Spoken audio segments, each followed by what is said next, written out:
Presenta Sensus. Descubrí la nueva línea de jabones líquidos Sensus y sentí la diferencia.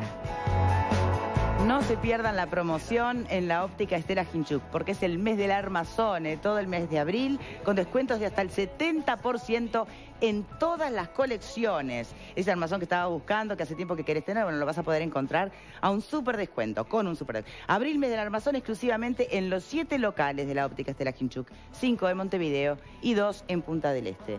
Bien.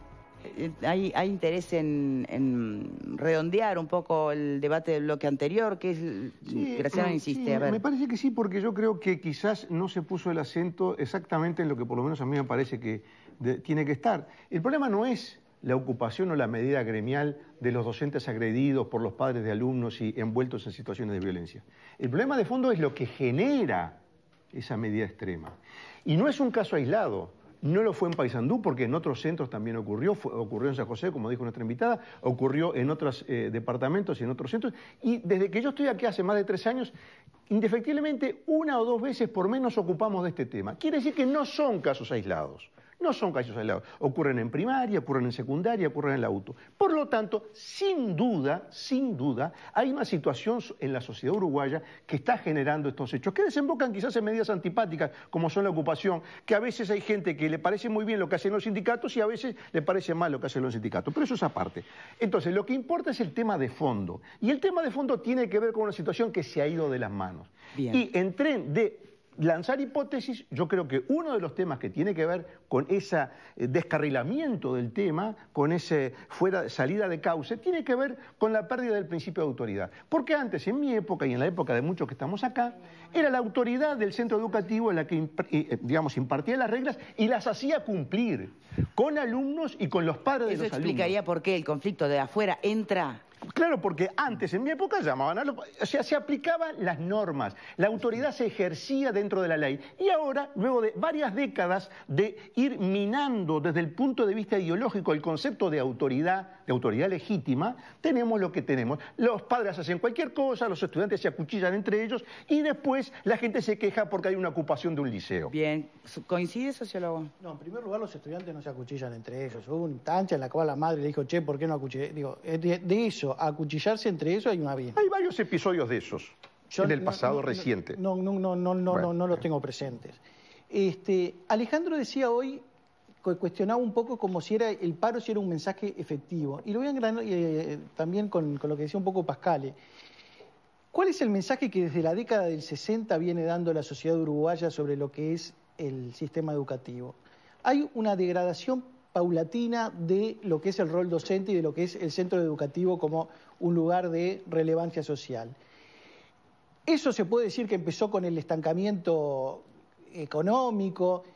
Siempre se dice, bueno, en la década del 50 un maestro, un profesor ganaba lo mismo que un diputado.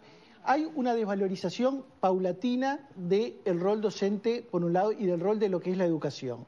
Junto con eso hay un proceso de masificación de la educación. En el censo del año 63, solo el 60% de la población uruguaya tenía terminada primaria. Hoy entra todo el mundo al sistema educativo. A primaria sin duda, a secundaria entran y como entran, muchos de ellos se van. Eso es una fuente permanente de conflicto. Entonces, cuando hablamos de mensajes y cuando hablamos de qué es lo que está pasando y si hay una cosa que antes se respetaba el centro educativo, no, lo que hay es una sociedad que es distinta y que no es fruto de una cuestión ideológica de que se haya cuestionado el principio de autoridad. Lo que hay es una sociedad distinta y creo que va a tener que ver con lo que vamos a seguir hablando ahora después. Bien. Cientos de miles de estudiantes, ¿está? En toda la enseñanza. En UTU, 100.000, me decía recién Vero. O sea que se producen hechos de violencia, sí, pero no pongamos, ¿viste?, la onda de que hay que esparcir cada hecho como que estuvieran batallas campales en todos lados. No es así. Y los sindicatos a veces le erran y a veces le aciertan. Es decir, hay un tema de cada uno piensa lo que quiere con respecto a los sindicatos, que me parece importante. Bien, que la sociedad es distinta, bueno, es obvio, ¿no? Es natural. Muchas de las cosas que plantea Guillermo tienen su lógica, pero también las cosas que plantea Graciano.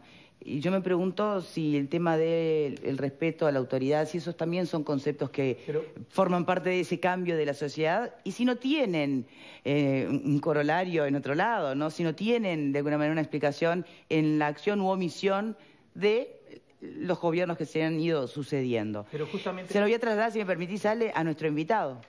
Álvaro Garcé, abogado, asesor de seguridad de la calle Pou, ex comisionado parlamentario para las cárceles. Sobre todo por este último punto en su currículum es que está invitado hoy, porque vamos a estar hablando de las cárceles y de la violencia en cárceles, porque no es lo mismo, pero si hablamos de que la sociedad tiene su reflejo en todas las instituciones, también la tiene en el sistema carcelario, ¿no? Gracias, Victoria.